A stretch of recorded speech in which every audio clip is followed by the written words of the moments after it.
Hello, everybody. I'm trying to hear if anybody's on the other side of the wall. We are going to get started.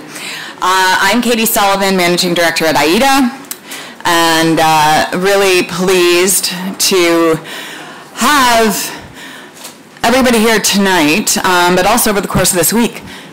This is the last session for many of us, I think maybe all of us, for week one, right? Yeah, and it's been an intense week, but really fantastic, productive, at least certainly in many of the rooms that we've been in. I won't speak for the negotiations, but this has been an event that I personally have been looking forward to for a long time, because it's been in the works for quite a long time, and there's been a ton of effort and time that has been put into the Global Carbon Pricing Challenge, which really was launched a couple of years ago, and there has been attention paid to this challenge, including through Sharm el-Sheikh last year and over the course of this year, but it has really become more, say, mature. The contours of a really structured initiative have taken shape even within the last few weeks.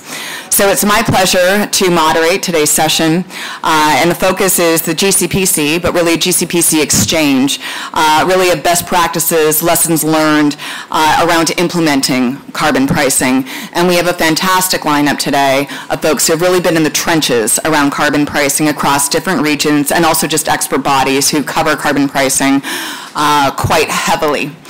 But before we get into just the panel discussion, it is my honor to introduce Catherine Stewart, Ambassador Stewart from Canada, who is a true leader, has been for many, many moons on environment, including previously as the chief negotiator for Canada before taking this role a couple of years ago. And it is really quite special to see Canada take a leadership role around not just carbon pricing at home domestically, where there's been an awful lot of effort that's occurred on carbon pricing over the last several years, but really leaning heavily into international and the role that carbon pricing plays, and expanding not just the need to price carbon, but do it thoughtfully and in a well-designed fashion, and in a way that ideally there's as much harmonization and alignment as possible. So without further ado, I'd love the ambassador to take the stage to tell us more about GCPC.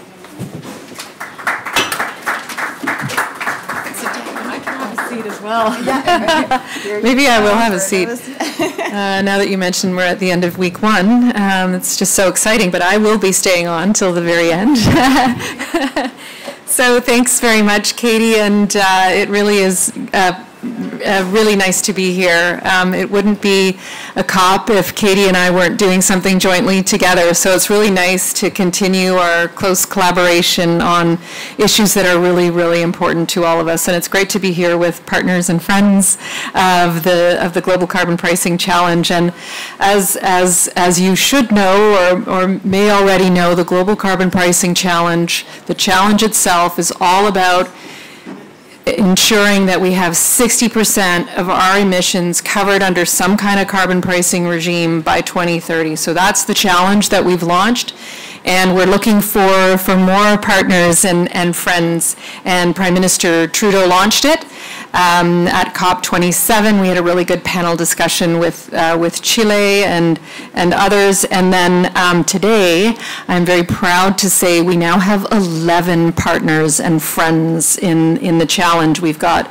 ourselves, Canada, Chile, Denmark, Germany, Republic of Korea, New Zealand, Norway, United Kingdom, European Union just recently joined with Sweden, and Cote d'Ivoire. So we are really, really excited that there's some good momentum on the GCPC, as we call it, the Global Carbon Pricing Challenge. We know the value of carbon pricing. It has served to be a really good tool at driving down emissions and promoting innovation, promoting efficiency, and also at promoting affordability. And we know that one of the big advantages of it is that it also has a lot of flexibility attached to it. It can allow different jurisdictions, different countries to adopt it depending on their own particular circumstances. So having an opportunity to exchange information and best practices will be really, really useful to countries who are asking initial questions about carbon pricing and policy options and considering how to strengthen their existing systems as well. And having an independent body like the GCPC is really key to enabling further carbon pricing globally. And so while carbon pricing might seem simple in principle, every jurisdiction will have its own particular institutional, political, and economic frameworks that they need to work in. And so that's, again, why collaboration is incredibly valuable to countries looking to implement new carbon pricing systems, and as well as those who already have them in place. We need to support each other. So to facilitate information sharing, GCPC partners and friends will be initiating country-to-country partnerships where the expertise of one jurisdiction can be carefully matched with the specific needs and interests of the other. There will also be workshops on cross-cutting interests, such as the application of carbon pricing to specific sectors of the economy or the use of proceeds.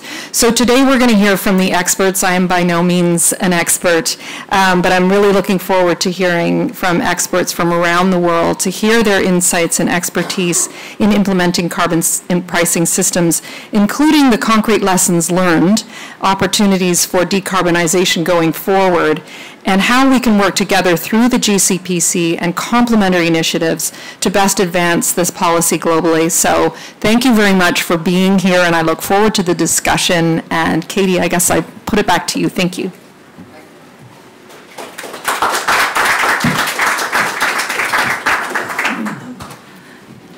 Excellent way to get us started. Thank you very much, Ambassador. And great to have for all of us to be on the same page with respect to just the GCPC, what it is, some of the priorities are. Also that slate of growing slate of GCP partners and friends, including some that have more recently joined, which is fantastic. And I think on that point, we're really fortunate to have the Minister of Taxation Denmark, Minister Bruce, with us to also take the podium for a moment to share your insights and really with respect to the GCPC and the motivation behind joining the GCPC and some of the objectives or potential achievements that it could have over the coming years, plural. Over to you, Minister.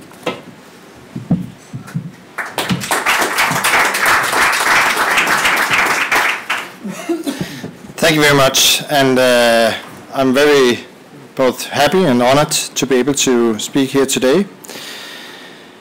Obviously, all of us know that climate action is a common thing that all of us has to share and be part of. We don't need any more actually gloomy reports to understand the serious call for action. We need to act, and we need to act across the globe to make an impact. Essentially, to success are policies that works, policies that hold emitters accountable, policies that reduce emission at the lowest possible cost, and policies that maintain and promote competitive and prosperous societies. Back in 2019, the Danish Parliament approved the Climate Act with a broad political support, I'm very proud to say. The Danish Climate Act sets a legally binding target to reduce Denmark's emissions by 70% in 2030 compared to 1990 and achieve a climate neutrality by 2050. The Climate Act sets a clear direction for Denmark's green transition.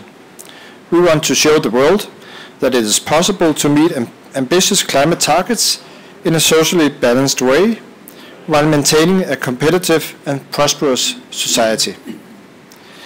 We aim to be a green frontier that can inspire and encourage the rest of the world.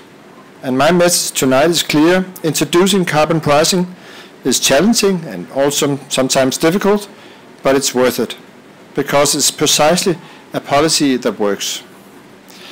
Denmark is very honored to be part of the global carbon pricing challenge, and thanks Canada to take the lead. It's a very important movement pushing ambitious targets on climate action. Our experience with carbon pricing goes back decades. We introduced a carbon pricing in 1992, where the objective of the tax was to reduce both energy consumption and emissions. Much has happened since 1992.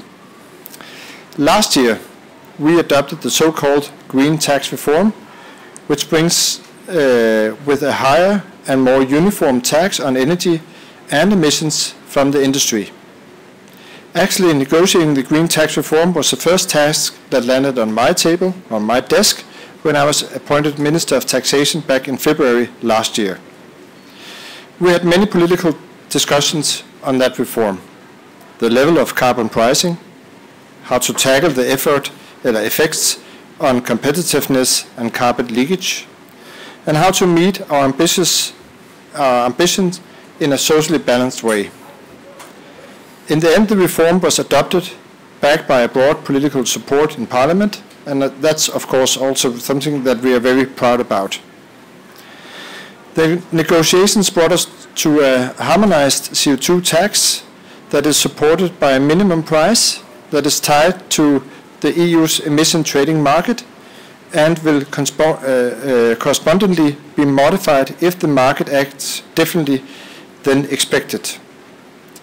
Basically, if the ETS, the European trading markets, go down, we will increase the Danish carbon price on industries to meet the high ambitions and our high climate goals. So we actually figured out if we need to reach our goal of 70% in 2030, what does it take? And therefore we cannot have a carbon pricing tax that goes down if the rest of Europe go down. So therefore we'll top up.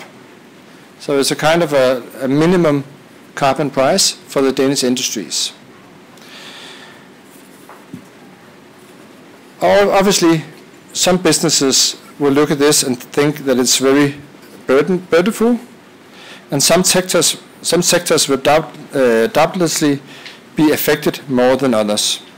For that reason, the revenue of this tax is redistributed back to the sectors. Not necessarily back to the single company, but back to the sector through a so-called green fund that we established. And beyond the revenue from the tax, we added more funds to this green fund by actually doing some removing of taxation of Danish pensions. And so we created a green fund that supports and supplies those companies and those sectors that have the hardest time on going through the green transition. And that method was also to reach one of the other principles in our Climate Act, namely it should be social balanced, but it should also be a way where we still produce, for example, cement in Denmark. We have a huge cement factory in the north of Denmark, and all the cement used to build in bridges and housing and stuff in Denmark, 80% of that cement comes from this one single factory. So the cheapest and easiest way to reach our climate goal in 2030 would be to structurally put down the production of cement in Denmark and import it from other European countries. That would be by far the easiest way to go. So we went the difficult way, saying we want to produce cement in Denmark in a way where we do it with less or almost no emissions by 2030. So a part of this green tax reform last summer was also to invest heavily in CCS, to capture emissions, to storage them, and thereby be able to produce the cement we need in Denmark, but in a way where it's without emissions. And so this is an example on how we use carbon pricing, both as a stick, some would say, but also together with the carrot. and as a tool to give more competitiveness or a competitive advantage to those companies that are faster going through the green transition, that invest more private means or funds in developing their industries, because then obviously if you don't pollute, you don't pay any tax. And so that principle of seeing it as a competitive advantage to do carbon pricing, I think is very important. And obviously, it's even a better solution if it's not only a single country, but also the neighboring country doing this. And that's why the European trading market is important. But it's also important to look beyond regions. And that's also why I salute this initiative. I think it's extremely important, and Denmark are very proud to be a part of it, and promise to be a very active part, because using CO2 taxes, using carbon pricing as a method, not only to obviously reduce emissions, but also to create competition, to attract private investments, and hopefully also could be seen as a tool where you can actually create revenues that are going back to sectors and thereby accelerating the green transition. I think that's extremely important. Also, if we, and that's why we are, as I said, very, very honored and glad to be part of this challenge. And it's actually my strong belief, also being here at the COP for the last couple of days, that there's a lot of positive things going on, but obviously it needs drivers. It needs governments that are committed. It needs private companies that are willing to invest. It needs ambitious goals, and it needs tools to implement them. And this challenge is a very important tool. So thank you very much. And I have to go to the airport, but fortunately it's not the whole delegation that will have to leave. So we'll leave a group of good Danes here, so we can, be totally committed. So thank you very much.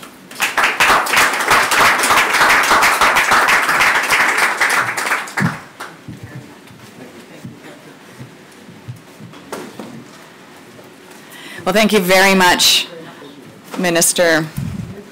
Best of luck on the travel home, and hope you get some rest on your flight. Thank you. All right. So I think really, again, a great way to kind of set the stage with the ambassador, now the minister. Really interesting story, actually, from the Danish minister about their even more recent journey on taxation. And it touched on a number of elements related to addressing competitiveness and the use of revenue. So we're going to start digging into some of that with help from my panelists. So I would love to invite 1, 2, 3, 4, 5. Yep, all 6 to the stage now. And we have actually a really nice cross-section of partners and friends to the GCPC, and even national, subnational, and obviously some export organizations. So Global Director, World Bank Group, Climate Change Global Practice, Jennifer Sarah. We have Dirk Weinreich with the Federal Ministry for the Environment in Germany, and a very long-standing friend, champion of carbon pricing, and friend of AIDA's, Dirk. We have Kate Rich, Assistant Deputy Minister, Policy in Alberta Environment and Protected Areas, EPA, Provincial Government of Alberta, Kate. And we have Simon Black, Economist, Fiscal Affairs Department at the IMF. And we have, it's like Katie Sullivan. You have Katie Sullivan here. Rob Moore, Head of International Climate Finance Negotiations, Department of Business, Energy and Industrial Strategy at the UK. And last but certainly not least, we have Tom Kabakting, Legal Officer, Officer in Charge, Forest Investment Development Division, Forest Management Bureau, Philippines. So thank you very much all for joining. Again, it's been an intense day, it's been an intense week, but we'd really like to, we'll make this as dynamic as possible with some structure, obviously. We'll do it in 2 phases. One, really delving into a bit more of the best practice, where our speakers will kind of wear their respective hats about some of the experiences that they have, or studies, or some empirical data that they want to share around the best practice, and then we'll talk about just the forward-looking, what's ahead, the future, not just of carbon pricing broadly, but specifically to the GCPC. And before I forget, I would be remiss not to mention that GCPC now has a website. It has a digital home. Yay! Also, I want to give deep, deep thanks to the Canada team. We have some here today. We have Catherine and Simon, and they've been working around the clock, including with the co-secretariats now, because GCPC, as it has adulted, now has a formal co-secretariat. We're very lucky, Aida, to be a part of that co-secretariat along with Adelphi. So, let's get started. And Jennifer, it's funny because I just came from another session related to the carbon pricing in the Americas Declaration, where I was asked to do a quick scan of about 25 different carbon pricing systems across the Americas. And of course, I used the World Bank State and Trends Report, because we all use the State and Trends Report as the go-to document to keep us on our toes with respect to all of the evolving carbon pricing systems globally. So maybe you could give us just some of that high-level insights related to the pricing system that the World Bank has been delivering and showcasing over the last year. Sure. Well, thanks. It's great to be here. I'm really, really excited. I just met the ambassador, and unfortunately the minister had to leave. I mean, this is dear to my heart, this topic. So I'm absolutely delighted. And our team is just walking in as we're talking about World this. Bank. You know, we really, really do believe about carbon pricing, really the critical role it plays on the global decarbonization efforts. But also how you really incorporate the social costs into economic decision making. I think that's the social side. Delighted to hear about the 11 partners and the countries. I'm really, really excited to hear you have Chile, but also Côte d'Ivoire. And I think for the countries we work in, it's really important, in the developing countries, global south, whatever we want to call them, emerging markets, how important it is to also have them be part of this initiative. And also, I really enjoyed the presentations both of you gave, because we need to know policies that work and give us the solid evidence that they work. Because we need to convince people, right? We need to convince countries, but we have to understand the political economy of reform. And it was just wonderful to hear examples, that we keep the pricing into, what we do with the tax and actually stays and gets targeted to certain industries. So please keep us sharing that too and what we're doing. But I will get to what you're asking me about the carbon trends. So that's what's really important. So that's why we do the State and Trends annual report of carbon pricing, because it's also important to give the global benchmarking on carbon pricing.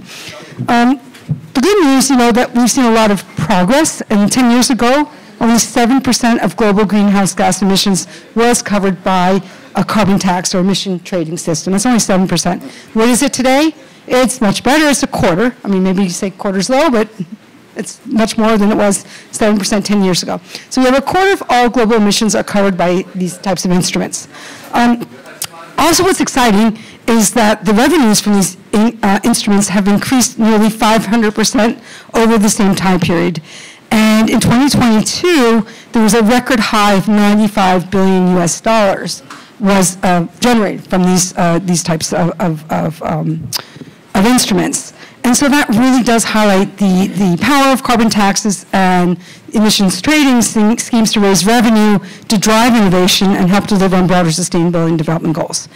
Our report in the 2023 State and Trends report, we talked a lot and focused on what governments are doing. And it's really important for us that we look at carbon pricing as an integrated, it's not a silver bullet. And it's important that it has to be part of other policy instruments and investments. So I think that's also important. You just don't put the price there. So this also includes, for example, investments into public transport and power transmission infrastructure that enables consumers to respond to the higher prices. So if you're going to increase the price by switching to lower emission alternatives, then you actually need to provide services that people are willing to pay for.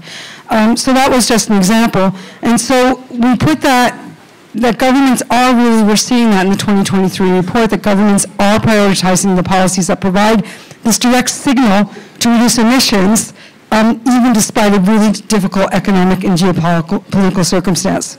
As of April 1st this year, there are 73 carbon pricing instruments in operation, with a number of new instruments launched during 2022 22 and 23, including Australia, Austria, and Indonesia, as well as a number of subnational jurisdictions in the United States and Mexico.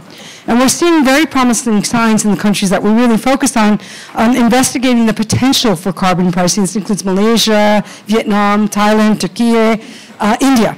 So the World Bank, this is what we do through the Partnership for Market Implementation, is to support countries, to give them confidence, to share experience and knowledge, so we can help them understand, prepare for, and implement carbon pricing policy instruments.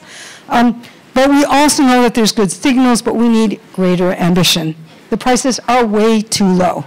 Less than 5% of global emissions face a carbon price or at or above those recommended by the 2017 Stern Stiglitz High-Level Commission on Carbon Prices. They're just way too low globally. So we need to increase coverage, we need to increase the price, and so we really do welcome this opportunity, this challenge. One day we'd love for the World Bank to say, we're part of this challenge, we'll get there.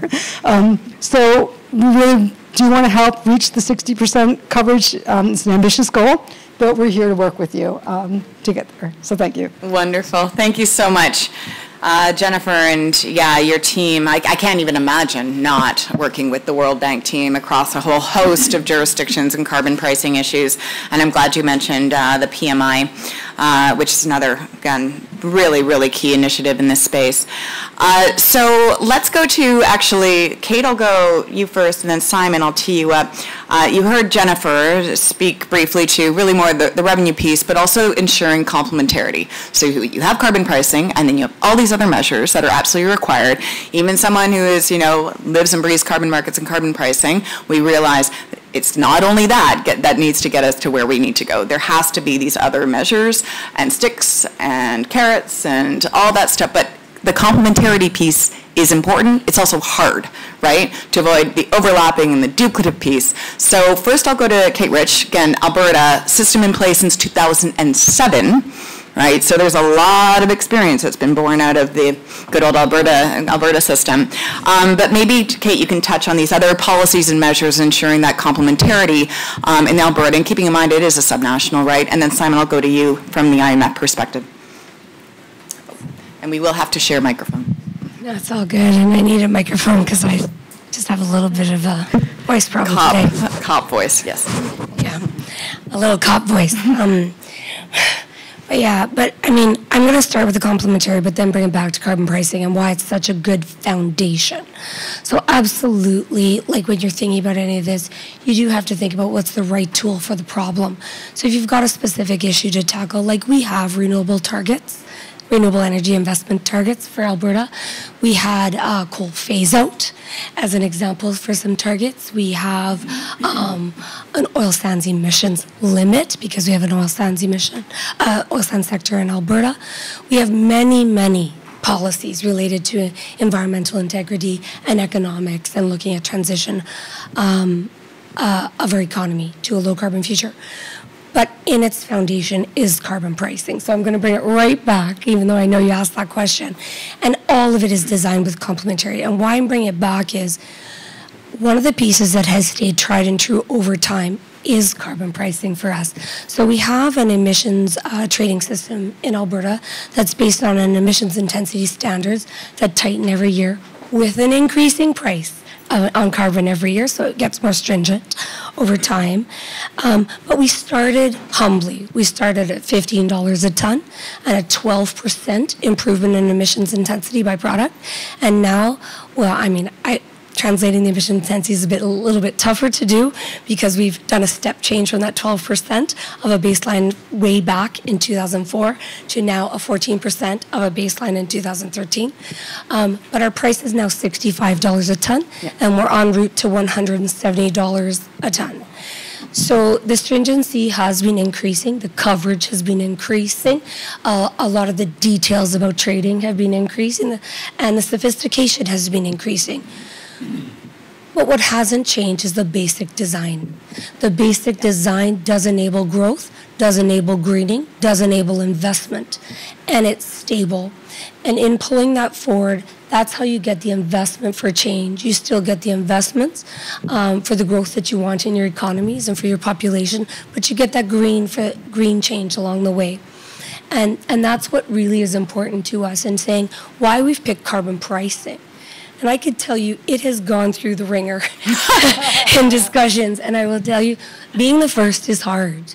Like many people in this room might not have even heard of Alberta. We're a province in Canada. We're very proud of this. Well, don't give yourself that. Give yourself some credit, Alberta. Let's put it on the map. No, just kidding. Just kidding. No, it really is one of these things where a lot of people won't even know that it was Alberta because we just did it. We really just did it. And it came forward, and then our neighboring province, British Columbia, put in a carbon tax. And then across the way, Quebec and California came on. And then we were seeing Reggie. And we were just plugging away, doing our thing, having to, frankly, build entire capacities. How to quantify, bring people in, who are verifiers, how can we get this done, how are they going to get accredited? Like, this was stuff that we all had to go through. People forget that. But we really had to go through all this because integrity always mattered. And it continues to matter. So the rules get tougher, things get tighter, but integrity is of utmost importance to us. And it has stayed through political change. It has stayed through times of extreme economic growth and times that weren't so lucky. And it has stayed as a foundation because it is cost effective. It allows that flexibility. And from the government's perspective, we design a system that enables others to do what they do, which is make the right investment for their facility or give them the opportunity to have that investment. So I will just say, there's some basics there. So we did an emissions intensity standard, and we increased that over time, tightened that over time. We increased the price over time. We allow trading. We also allow offsets. For us, they have to be in Alberta. We very much care about the integrity. They have to be additional. And we do allow those companies that wish to pay us into a fund at the carbon price that we set. And we've collected, I think, $3 to $4 billion into that fund over the years.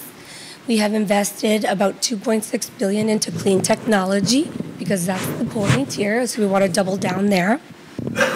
But we get an annual compliance demand of about 20-30 megatons per year. So over the years since 2007, I think that's about 230 plus megatons of compliance demand that we've had from our province alone. It's a lot. We've got about 75 to 80 megatons of offsets generated in our province, and it's keeping going. So this is just where we're at today. Those numbers go up and up every year. So I will tell you, another feature of building your capacity is work together. Work with your industries, work with your offset providers, work with everyone you can to say why this is happening, what the opportunities are. Respect there are challenges, there are costs, but when the flexibilities are allowed in an emissions trading, a carbon pricing system like ours, times will come for those investments, you'll get the right technologies, and it's a win-win for all parties involved. That's great. Thank you so much, Kate.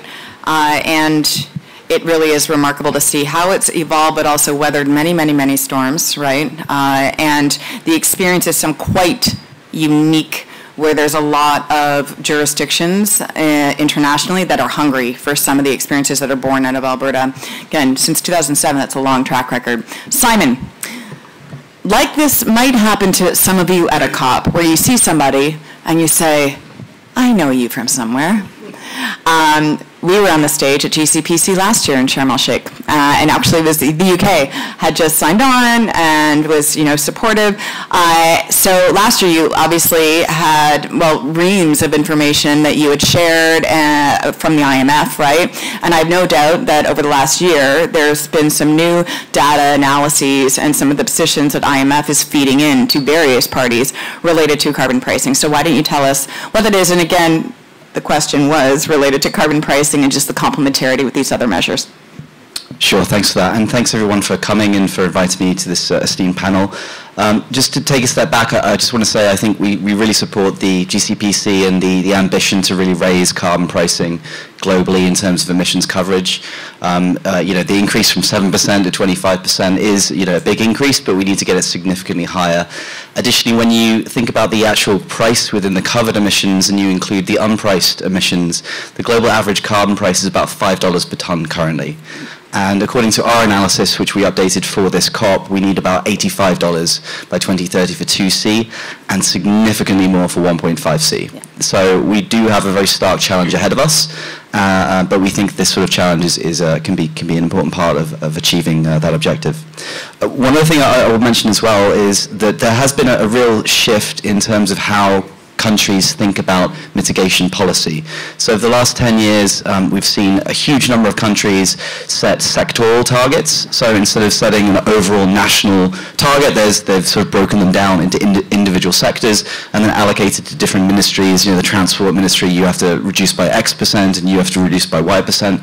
That's actually a big change in terms of how many countries see mitigation policy. I recall in 2014 when we were negotiating the EU INDC, the British government that I was with at the time were very opposed to any sectoral targets, right? Because we thought that there needed to be flexibility between different sectors. But I just want to acknowledge that that's what countries are doing currently. They're really going sector by sector and just throwing a whole host of instruments at those individual sectors. And this has ramifications for carbon pricing mechanisms, especially in terms of additionality. And one thing I want to mention here is that the 7% to 25% increase that we've seen in carbon pricing coverage, the vast majority of that has, unfortunately, in our opinion, come from ETSs and rather than carbon taxes. We tend to advocate for carbon taxes at the IMF over ETSs. They're much simpler. They tend to raise more revenues. You can embed them in your existing fuel excise system. You get revenues which are not necessarily earmarked, so you can use them for whatever purpose you like, etc., etc. But however, governments are increasingly adopting ETSs, and why this is relevant specifically for additionality is if you choose to have an ETS, it is your sole instrument over that sector. And what do I mean by that? If you have an ETS, this is something that's just not well known by policymakers, unfortunately. It's known as the waterbed effect, but it is a very important effect. So if you have an ETS covering emissions, and you have an additional, say, regulation or a subsidy, the regulation or the subsidy will be reducing the demand for permits, and the price for the permits will go down. So you push down on one side of the bed and the other bed goes up. And this also happens within the EU context. So countries that are within the EU ETS, that have additional instruments on ETS sectors, such as what Denmark has, and additionally what the UK did before it left the EU, it had a carbon price floor on the power industry. What you'll have is emissions go down in the Danish industry and then they'll go up elsewhere. So I hope the good Danes that are in the room will be lobbying their EU colleagues to remove allowances aligned with how many emissions you expect to reduce in the Danish industry, given the additional carbon tax, which we fully support. I think it's a great initiative. So yeah, I think that was just one important thing to mention when it comes to these things, but we really support overall countries implementing carbon pricing. Do it now, make it a strong instrument, make it critically, make it clear that you're going to increase the price over time. We've got many countries now that have just adopted a flat carbon tax at a very low level and are not increasing them, and that's a concern. Thanks very much, Simon. Thank you, Simon. And yeah, just to reiterate the goal here, so if we go from 7% 10 years ago for carbon pricing, greenhouse gas coverage, to around 25% now, 2023. Mission for GCPC, 60% global greenhouse gas coverage. No, that's not, 2024 is around the corner, that's 6 years, right? So there's a lot of work to do, but I think we are headed in the right direction. It's a bit scattered right now. There's a lot happening, and to even keep track, even if it's your full-time job to keep track of carbon pricing globally, it's like every couple of days, something else has happened. A new system or a modified system, right? Okay, so let's go to Dirk. And as I said earlier, Dirk is with Germany, has been in the space for a very, very long time, played a thought leadership role. I mean, you started when you were young. And my CEO, Dirk Forrester, so it was like the Dirk, like the powerhouse, and they both started when they were very, very young. But you also are the co-chair of, German EU emissions trading system, the industry stakeholder engagement, and the co-chair of ICAP, International Carbon Action Partnership, another incredibly important group in this space. So Dirk, why don't Well, shed light on maybe some of the top issues that have been keeping you quite busy, right, and your stakeholders. Germany has expanded coverage recently, the transportation, so let us know how that has gone, and also just even the interplay considerations with the ETS, right? And German specific, but also you've been in the throes of the EU ETS for many moons. Can you start? Okay, thank you very much for the nice introduction. Indeed, I'm a kind of fossil here. Not in the negotiations, but really in the climate scene. Sorry to say that, yeah. Allow me a few words also of a more general kind. Of course, that's all why we're here is to expand and strengthen carbon pricing systems. And this is really crucial if we want to go towards net zero. It can create a kind of ground or basic speed for our efforts. I'm not a fetishist, even if I'm in charge of emissions trading in Germany for years, but I know that emissions trading cannot solve everything. You need also other policies to address some barriers, and you need also policies to address maybe waterbed effects, things like that. But still remember, it's very important that we should think. Germany would be happy if we at most could establish a global carbon price, which is of course it's not at the scene in the near future, but especially maybe in industrial sectors that compete internationally. This is also quite important in our mind. So for that, just to remind you, we support countries in the development and implementation of carbon pricing, multilaterally via the already mentioned PMI of the World Bank, thanks for that, and of course also via the International Carbon Action, Schwarzenegger at that time, who founded that with our Minister Steinmeier at that time. I kept the partnership of all those who have ETSs in place or want to go for that. And in addition, we have also bilateral programs, especially through our International Climate Initiative, where we support states like China, Mexico in building up the ETSs, the emissions trading system, and also we have specific capacity building programs that could support other countries. So this is enough for the general remarks. Thanks for your time. And now, sorry, now I come to your question. You may know that we also now decided in the EU already to expand our very successful ETS1, which was related to energy and industries mainly. Also, and we complement this by a second system. In the first one, it will be a second system because of different marginal costs, a system on road transport and on buildings. And this will start as of 2027, and in between I can tell a bit about our German national fuel emissions trading system, which played a not insignificant role maybe in initiating also this EU-wide regulation. The German national fuel emissions trading system was started in 2021. It covers all the fuels which are not covered by the first ETS on energy and industry. So also small industries in Germany are in the EU. They are also partly in, but not all sectors of the transport sector. So. It's clearly an upstream pricing system which addresses the distributors of fuel. You could not address millions of car drivers or car owners or owners of heating systems in their housing, so there's no way to have.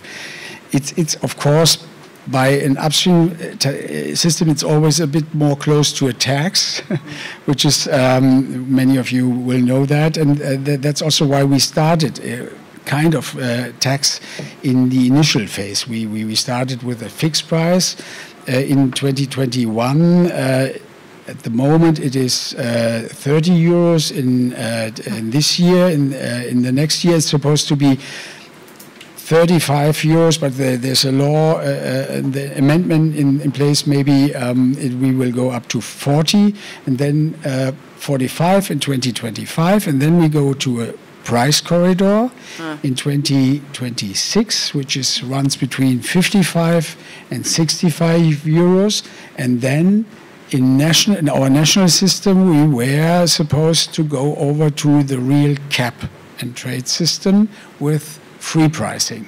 But, as you know, as I mentioned, in 2027 we will have the transition to the EU-wide system, so the German system will not go then.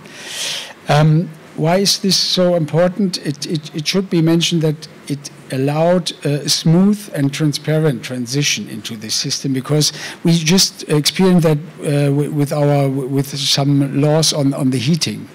The switch for some renewable parts in heating, which was really heavily discussed in Germany. If you come close to the consumers, to the citizens, take away their fossil cars, or take away or make them change their heating systems, then it comes really to a sensitive issue. That's why we felt that we need an initial phase of phasing into pricing. We will have to see the experience how it goes when we go with the EU, because in the EU we have a strict cap from the beginning on. We have no price cap. It was always discussed 45 euros, but that is a price dampening where we insert something additional from the MSR, an extra MSR, if the prices go over 45. But we have no price cap. We have a cap, and a price cap cannot go together. That's clear. Yeah? So we have free pricing. We see where the prices go. You know, the marginal cost in these sectors, they are around 200 euros. Yeah? So, of course, we have price dampening measures. I mentioned some. The MSR will work and will also go for additional amounts if the prices go too high, if the amounts go, if the scarcity is too big. And, which is also important, we have clear social redistribution within the EU, among the member states. Of course, you can imagine if the price at the gas station goes to, maybe I shouldn't say figures as I'm an official, but goes more than 7 cents that you see now, which is in the daily up and down, per liter, then it could matter a bit more in Romania than for a rich SUV driver in Germany. Sorry I have to say that, like Frank. And so we will have social redistribution. We established a social climate fund where we distribute part of the revenues to the poorer states in Europe. And this is the most important thing, also all the revenues. And I should mention how many revenues we got alone in 2022, only from our national fuel emission system. It was 6.4 billion euros. 6.4 billion? Billion, yeah. In 1 year? Yeah. Wow. Yeah, that's only in Germany. Yeah. Yeah. So you can imagine what we are talking about once we start in the EU. And so we always that was also an important argument how we caught our member states who were a bit more skeptical in the south, maybe, or in the east of Europe. You said, okay, you will have huge revenues, you will be able to compensate your citizens but do this in an intelligent way that should not remove the price signal from the beginning on again. That's clear, yeah. But so you can do this, and it is very important that we go for social compensation. We still also in Germany have to do some homework on that, but it's foreseen that we do that. I think I talked a lot, and as I stop here, and maybe I should mention that we also, as we have industry in the national system, we will have, of course, like in the EU, we have, for the big industries, we have leakage compensation, yeah, because they are under international, and in this, our national case, also under Europe-wide competition, so we need to compensate that. This is, yeah, it's clear. Thanks for your time. Well, there's a lot of experience there, and I mean, there's a lot to cover, and really we only touched the surface, but I am glad that you addressed the competitiveness and avoiding leakage issue, because it is so critical. It also is a lot more challenging now in a world when it's only the EU ETS and Alberta, that are putting a price on carbon. It's one thing to kind of do some competitiveness design elements when you're protecting your domestic industry versus nobody else in the world who's covering it, versus fast forward to now, and many of your trade partners are also putting a price on carbon, right? So but it's absolutely critical. So Dirk, thank you very much for the great overview, and let's just microphone to Rob. And we have, so the UK, it's been through the ringer a little bit. We had, UK, part of the EU ETS, the UK leaving Europe, re the EU, and with it, no longer is a part of the EU ETS, but the ETS now, the UK ETS, is there and survived, but it's gone through some changes, right? So why don't you tell us some of the, I guess, top learnings over the last couple of years with the UK ETS, and if you want to go even farther back, before the D-Link, it's up to you. Thank you for the trip down memory lane. Also I think at the start you introduced me to my former job, but that's actually relevant here, and also I'm afraid I'm not a fossil quite yet.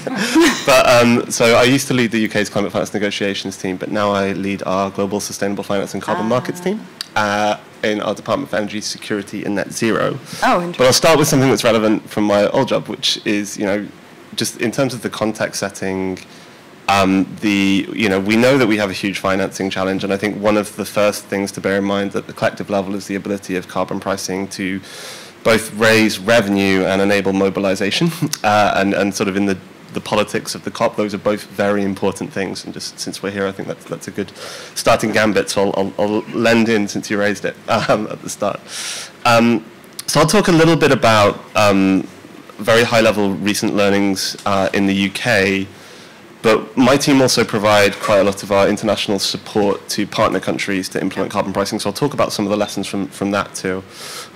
So firstly, I think we've heard from quite a few of the panelists around the role of carbon pricing as part of a sort of suite of measures, and sort of being prerequisites to enable the meeting of climate objectives, but not sufficient in of themselves, at least if you want to do so efficiently. So you do have all of these other policy measures that you really need to embed carbon pricing measures within. And so in the UK we have an ETS, and we also have carbon price support, which is a fossil fuel revenue generated from electricity generation. So I think one of the things that I would say we've been able to learn recently is, within that wider basket and suite of measures that you have, the fact that we, quite recently published a net zero strategy at the same time as sort of thinking about the implementation of our ETS really provided a window for us to tailor the allocations to our net zero strategy. And so there's that sort of supporting other measures, and then also thinking about the precise sort of trajectory that you have for decarbonisation of specific sectors, and being able to tailor your allocations to those. So we've really committed to aligning our ETS with our net zero strategy from next year. And that has two benefits. One is that sort of alignment and predictability from a public policy perspective, but also giving that predictability to the private sector and to investors, that they can have that sort of, if they have an understanding of what our decarbonisation strategy is, they can infer what our allocations are also. The second, and when we've heard others talk about expansion, so we're working towards expanding the scheme to include maritime waste and removals. And thirdly, that question of constantly putting yourselves under the microscope. So we are also reviewing our free allocation policy. So I think, keeping yourselves under constant review, and think that hopefully doesn't negate the point of investor certainty, but it's having that scrutiny of what you're doing, and really sort of reviewing things when they need reviewing. I think the other thing is that link, and I'll talk a little bit more about our global work, but the link that has to global action. And so talked a little bit about border adjustment mechanisms. We've just gone through a lengthy sort of consultation exercise on that. I'm not going to say anything more now, but let's talk CBAM for a couple of hours, but no, it's a big one. I won't take us down that rabbit hole, but obviously very conscious of, and this gets onto the the functions of the GCPC and why we're here today, and it's that sort of global advocacy component. And then I'll talk about some of the things that we've learned in our international work, and a lot of this is with Jennifer's team at the bank, so there'll probably be a little bit of overlap. So I think firstly is just the scale of the capacity building challenge. Yeah. So the concept, the simplicity of we are going to put a price on carbon sounds very neat, but all of that complexity around how that interfaces with a national strategy, the need to have right MRV systems, the need to try to make that interoperable whilst also applying to differential contexts, makes design really tricky. You need to consider all sorts of things around instruments, sectors, reporting requirements. How do we actually do that? And just really understanding that whilst the concept is simple, the implementation can be complicated. And so we need to really learn quickly, and we need to learn together. And so, you know, we work with the bank with, I think I'm going to claim to be the biggest funder to PMI, I think. If that's wrong, I'm sorry to. But we have a £20 million contribution to PMI, and that is that's obviously contributing to work in over 20 countries to develop pricing and market instruments, and centralizing that learning at the bank as well. And we're always asking the bank to share that as widely and loudly as they can.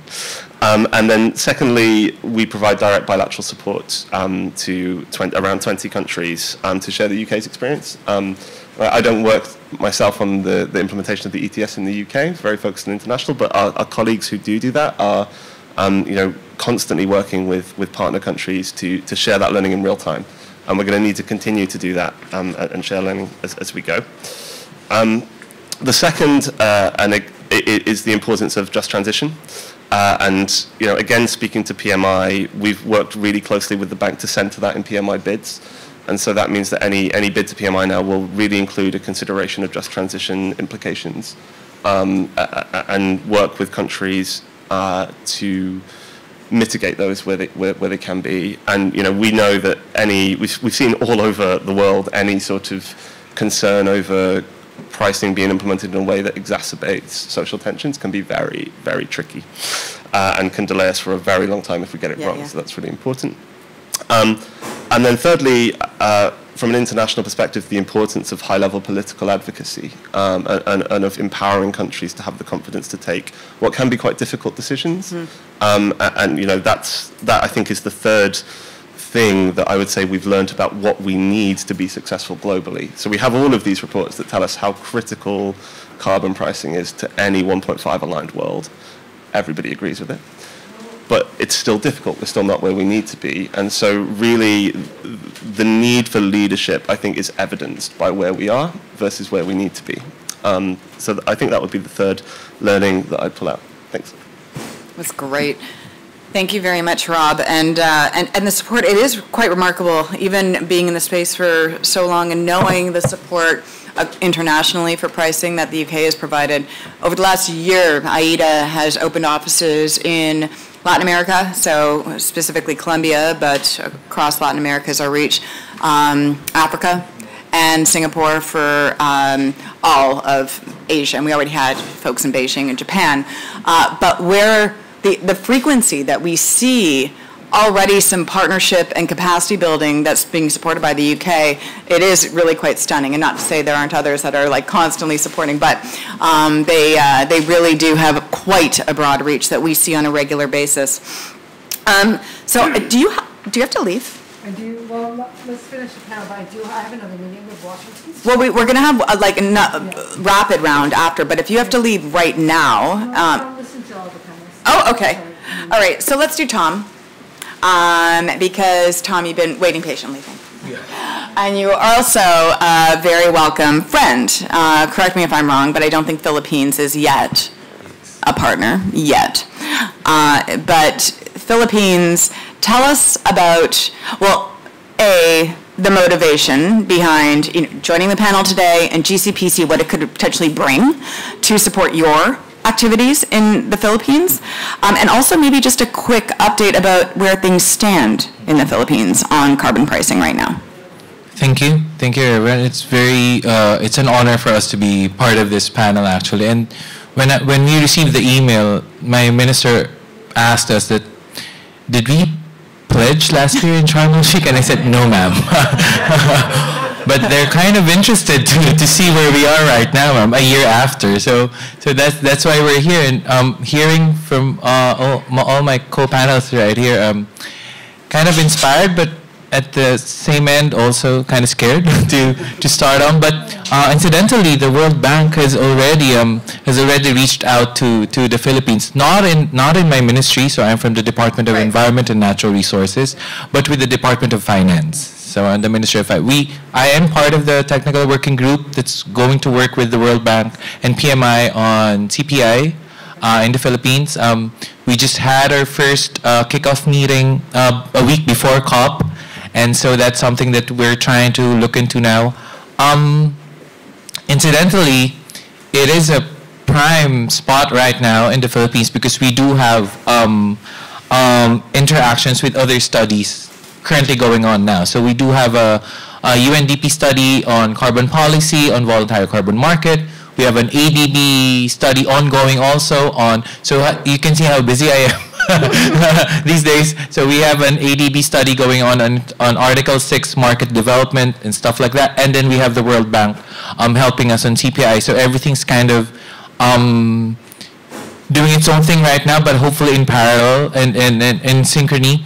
And well, in the Philippine context, because we've been receiving a lot of the CBAM and the EU, TS, and everything like this. We've been receiving these things, and it kind of we just want to take a step back now and just look how properly to organize and manage everything.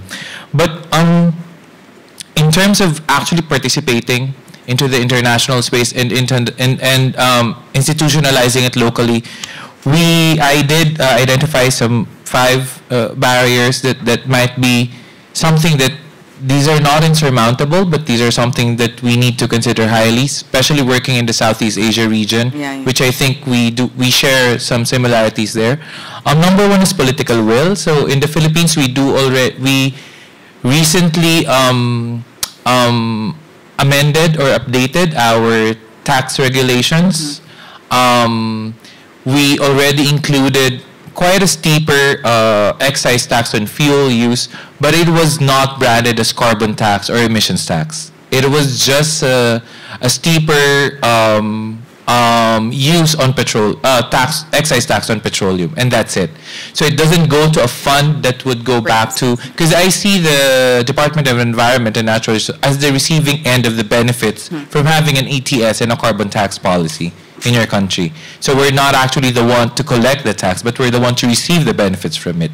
So this petroleum tax does not go directly back to forest management and to conservation, but it goes back to the treasury and then gets allocated. You know how the design works. And then, so that's number 1, political will. So implementing a carbon tax that is indeed called carbon tax, or an ETS that's actually called an ETS, can be very hard to actually communicate to stakeholders, especially the legislators who doesn't want to be, kicked out of office just because they're trying to be so imposing these added measures. But we don't want them to understand it that way. Number 2 is administrative design. So I think I'd like to take off from what the nice lady from Alberta said. Like, integrity should always be your top consideration. And I think that's why my team is taking its time in studying these things, coordinating with World Bank, ADB, UNDP, whoever has something to contribute, we'll listen to them, and then we'll consider everything without them in the room. Because I want personally to, preserve integrity in our work. And I think that's something that can also be answered by robust monitoring, reporting, and verification of where this tax collections goes. Does it really go back to nature conservation? Are we really achieving net zero because of these activities? Is this a green investment by the government because of this ETS and this carbon? I think that's something that needs to be considered also. And number 3, distributional impacts. So as you can see, anything that you change in the pricing system, anything that you change in taxation, the poorer or the less fortunate parts of society would ultimately feel the most impact. compared to the middle class into the upper class. So we need to put the necessary safeguards to actually cushion them from that impact, and from that because once they move up and once they call you back on your measure, that's it. They comprise 80% of our population right now. So doing the numbers game, you really don't have anything to do with that. And my fourth one and my fifth one, actually, I just merged them. Data gaps and capacity building, and also public understanding and acceptance. So the only way to make the public understand why you're doing this, why you're having an ETS, why you're having a carbon tax separate from all other taxation measures, is because you can provide them with data, you can provide them with information that would actually convince them that, hey, this is where it's going, and this is our targets, these are our vision. And I think if we can be able to develop these things, and I think if we can highly consider these things when going to the Philippines or any other Southeast Asia region, I think we can package a good program, and maybe, hopefully, by next year, we'll be able to participate in the mission of which I think is actually very novel and formidable also. Well, it is terrific to have you on stage here with us, and hopefully that does come to fruition. We'll see. And I think that's actually just very, very good. We are already nearing 7:30. Okay, I am. And are there any questions? Just a show of hands. Okay, just so I can get a feel. 2, 3. Woo. Okay. Jennifer, we have to allow Jennifer to go. Okay. Did you want to have any final remarks from the World Bank before you dash? I do, and I really want to apologize. I think it's speak and run out, but I have a good excuse because I have a meeting with a minister from an unnamed country that I have to go back to the hotel and get on a video conference. So this is important. So, but no, thank you. It was wonderful to be here. This is a real family. I'm not going to say fossils, but people. It's really is, and for us, the development partners who support PMI, we're partners. And I really like that, and so thank you for that. They were all in this together. 3 very, very quick things. Tom, capacity building. You say that you have ADB doing this, a study here, World Bank doing a study there. Please, you coordinate us all, please, as much as we can in the countries. We want to really be able to not be all over the place and do multiple efforts that are uncoordinated. So we look to you for that. Lots of great lessons on the social side, right? So we worked hard to get rid, we kept on saying get rid of harmful subsidies. You can't. How do you repurpose them? Same thing. How do you make a social dimension of this? So you have a carbon tax, the social side, not just the companies. Do you do cook stoves with this? Something that benefits the poorest. So that's really the second thing. I think everyone's been saying that. And finally, we have the Coalition of Finance Ministers. Let's get the finance ministers to talk about this. So this is something, I'm sorry I'm going to run, but we're available to keep on talking with all you guys. Thank you, Jennifer. Thank you. It's okay. And if the minister from the country that shall not be mentioned isn't already a partner of the GCPC, tell them to become a member. Okay, so I don't want to forget this because it is important with all of the carbon pricing initiatives that have been occurring, right? And that can be overwhelming for somebody who plays point of contact to a lot of this. That it is important, and kind of leaning on what Jennifer had said, let's coordinate, and that's a part of what GCPC will hopefully help to do. Another thing, though, is it's not just at that technical level, right? The GCPC, there is a huge bridge, and Ambassador, correct me if I'm wrong, but politically as well, to make sure it's on the political radar and docket, right? Because that's important, and for those of us who have been around carbon pricing and markets for the last few years, it's still absolutely critical. There's a lot of work and resources that's going into carbon pricing, but a lot of it has not been at the political level as it could or should be. So that's a really important differentiator, I would argue, with GCPC. And there's a high-level event for GCPC on the 10th of December at the Canada Pavilion. Am I still on? Yeah. Okay. It's the AV giving me the hook. Okay, so let's take the questions quickly. Is that okay? If we just go, let's do questions and then we'll wrap. So we'll take them all at once. So Malik first, Thank you very much.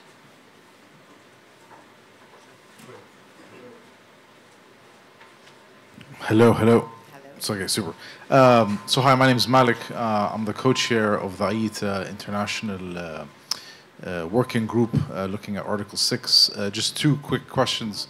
One is maybe just a sentence from each panelist on their thoughts on revenue recycling. I think with inflation and high prices, carbon pricing will lead to higher prices, and so what your thoughts are on how that can be operationalized. The second one is I'm a Canadian and I have a daughter, so I'd like to ask the ambassador for a selfie if she accepts, so I can show her, but if not, that's okay too. So those are my two questions. Thank you, Malik. And let's go all, yeah.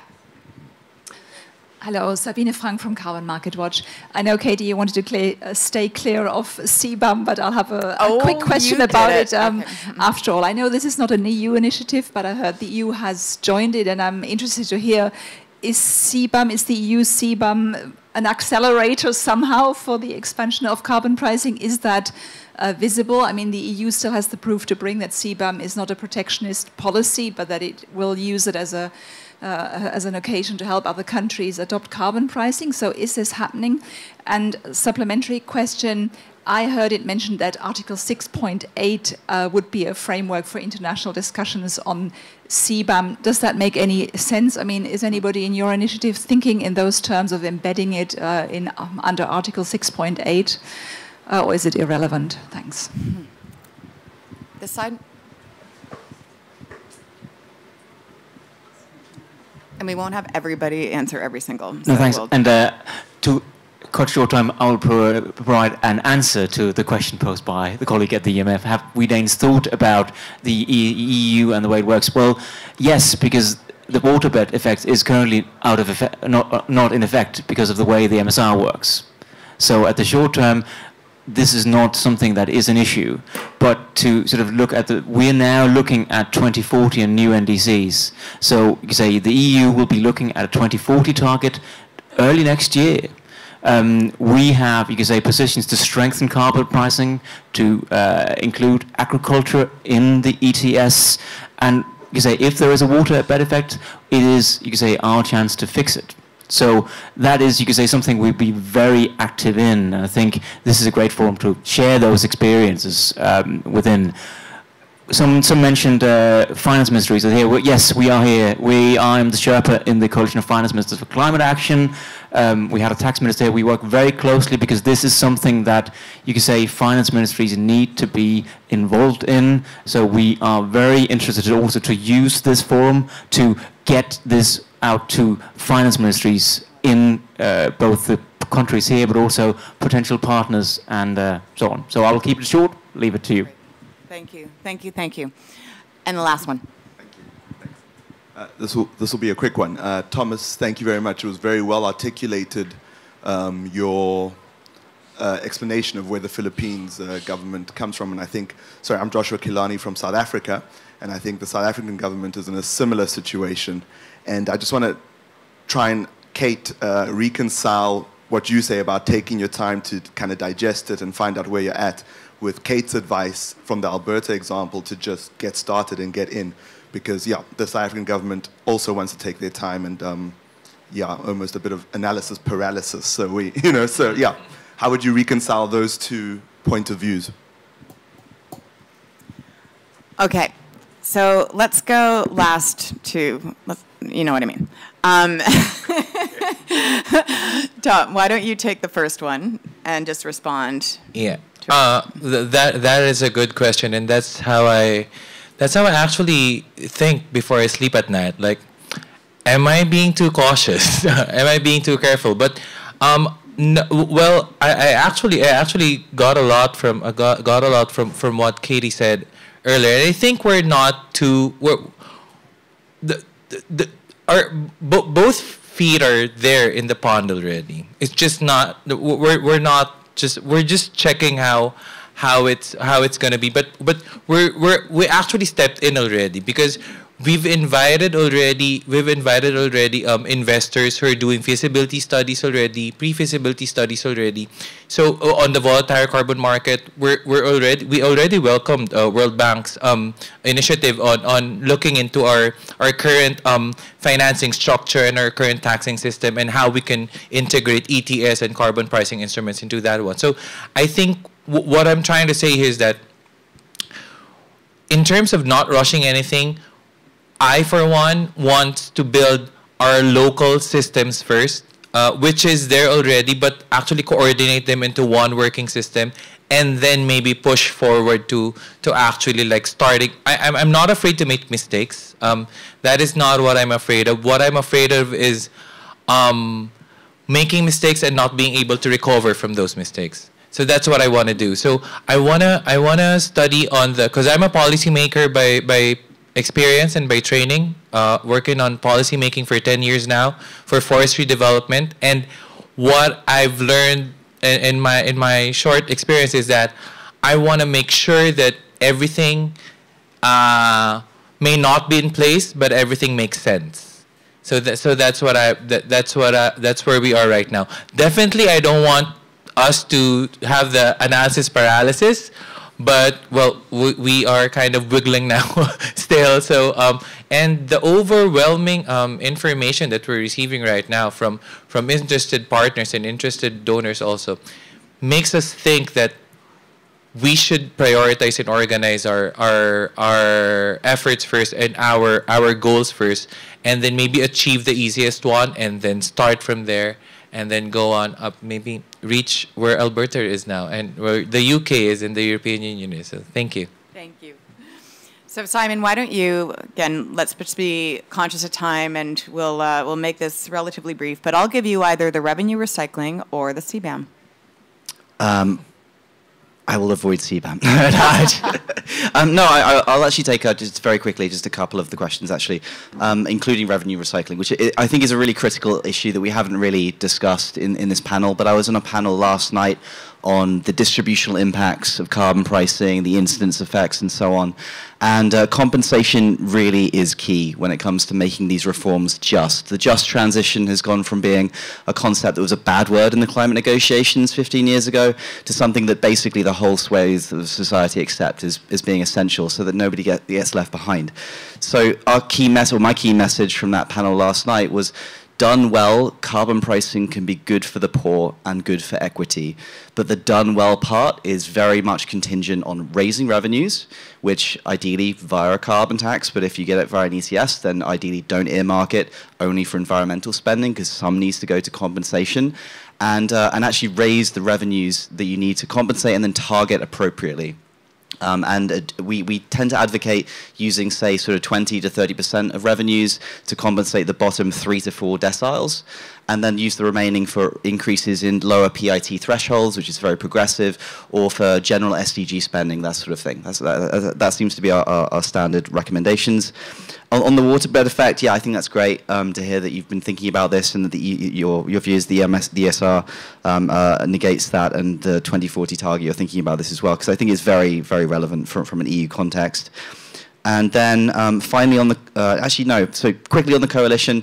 So the Coalition of Finance Ministers for Climate Action now has 80 members. We co-lead the Secretariat along with the World Bank. And we do, and I will note, last year at the ministerial we had maybe I think 10 members, 10 finance ministers come. This year we had something like 30, right? Which gives you a sense of how that's rocketing up the agenda.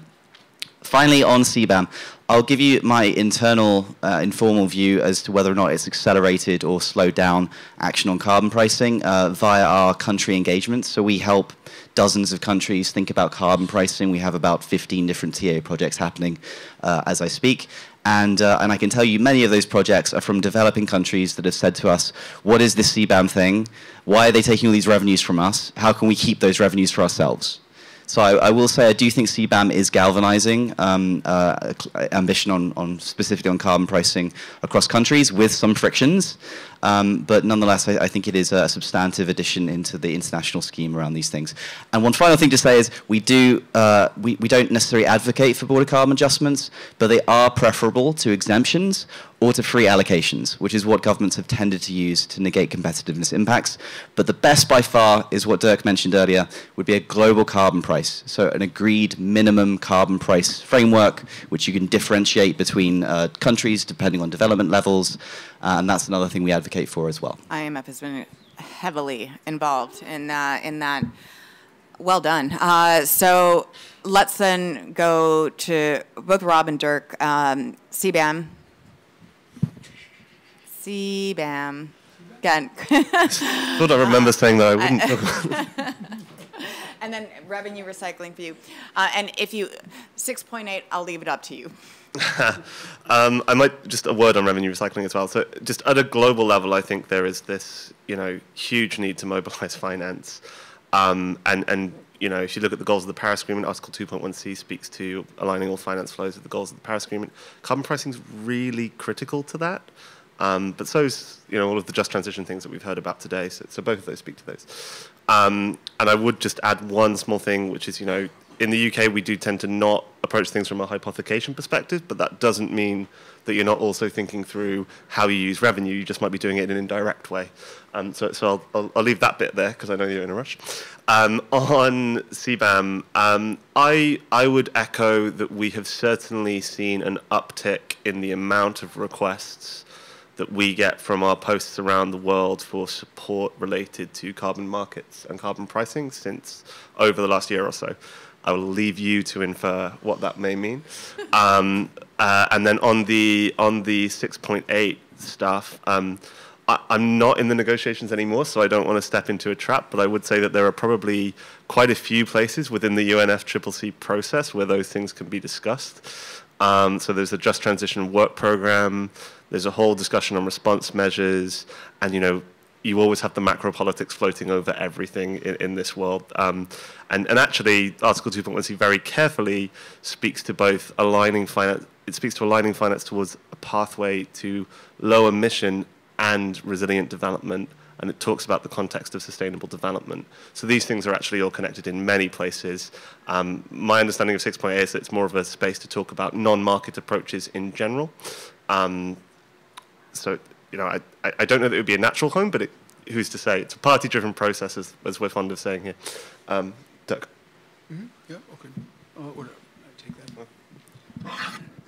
Thank you. Is this working too? Yeah, okay. Yeah.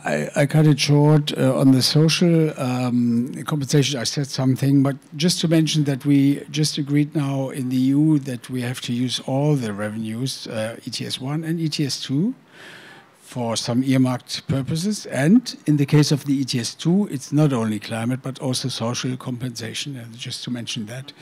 On the CBAM, yeah, I could talk on that for an evening.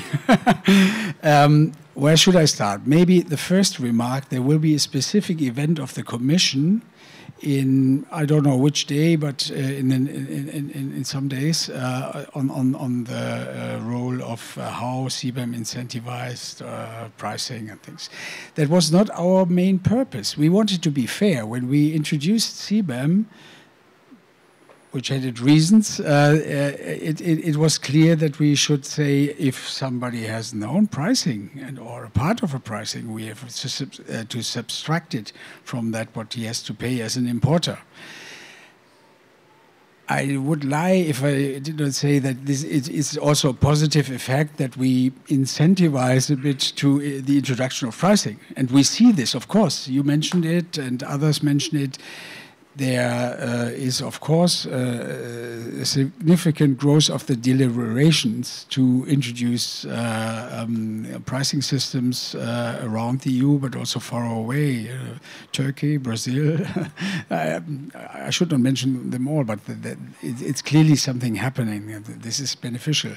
But just to remind you, the CBAM for Germany, as an export-oriented country, it was always critical, and there were many problems to be solved. But the thing is, in the end, it helped us, of course, to choose an instrument there is no alternative to continue free allocation because our budget is going down so dramatically. So we had some alternatives. CBAM was the best one, which at least, as mentioned, has some positive effects. Okay, and on the waterbed effect, I think, yeah, just to mention, for coal phase-out, we have this. We intend to use it as Germany also. It was mentioned by the colleague from, I guess, from the Commission or from the EU, I don't know, that we have, or Denmark, that we have, of course, the MSR working. Yeah, this also helped us when we had some developments on coal and did not cancel in the past years, and so it will have to be. As for minimum prices, we will have to see, and then we can go to the next review, and then we can do that. So that was long enough. Thank you. Thank you very much, Dirk. And I really just whispered into Kate's ear, you have the last word. And I'm also thinking there's still, for the next little while, some food and drink downstairs. And I would not forgive myself if all of you don't have an opportunity to at least take some of that before everything wraps. But again, there are some really great questions from the floor, but I'll let you take your pick. You've been patient. And just a few final thoughts. And keeping in mind, not yet at least, are subnationals, can they be partners to GCPC? Doesn't mean that might not change. So maybe actually let's pivot, if it's the last word, about just GCPC, the challenge, and you again being a subnational when there's a lot of this experience being born at the subnational level. Well, I will say we have entertained many countries from around the world in Alberta to learn from our system. And I'll bring it back to the revenue recycling and maybe tailor it off with that. But in my personal experience, a prime thing when you are starting a system from revenue recycling is to communicate what you intend to do before you start to collect the money. It's really pivotal to let people know what you intend to do with that revenue before you take in a cent. There's lots of choices. It's hard. They're hard choices, and they are, frankly, very political choices. That's part of getting the political involved and the political will to bring in carbon pricing. Recognize that revenue has that political lens. Second, it does change in time, and you should change in time. We've been at this, as I say, since 2007. If we consider the same things in 2023, we wouldn't be thinking and we wouldn't be adjusting and doing it right and making sure the system works. So be prepared to adapt and adjust your revenue investments over time. And three, consider what the pricing design was intended to do. It's a price signal. And I'm going to now give our perspective, because we are a population in Alberta of only 4 to 5 million people, and we are a heavily industrialized province. We're very blessed. So 70% of our emissions are from industry. So my examples are going to show that, but we have an offset system, so they're not limited. The price signal is intended to drive those choices and that investment. So at $15 a ton, we saw our industry adopting cogeneration. We saw our farmers switching to low-till and no-till. We saw renewables coming on with wind and solar. As we crept up into the $30 to $50 range, we start to see biogas, biomass, methane reductions from pneumatics and other bleeds come in. We start to see at $50 shutting down of coal. Now we're coming into 65 and we're headed to 170.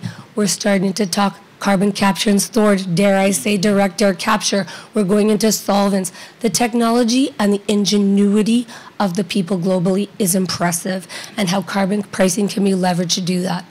And then it comes back to, again, how do you get, I'm going to go to your question about how do you get over the hump? And why do we say just do it?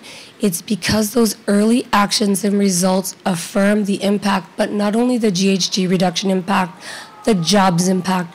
These things can happen at a farm level to the biggest industries. These happen in local communities, and having those investments and those jobs stay and increase diversification of the economies is nothing but a good thing. So for us, I'm really proud to say I come from a province that is very proud to have this history of carbon pricing. We've recently had a petrochemical facility down announce the first net zero facility.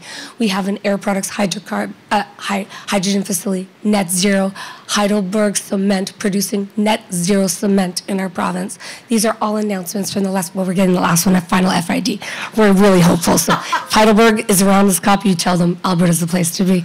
But it's really important that stability, that increased stringency to come with it. Will come the investments, will come the reductions, will come the jobs, and will come the transition. And that keeps the political will, that keeps the support from across the economy.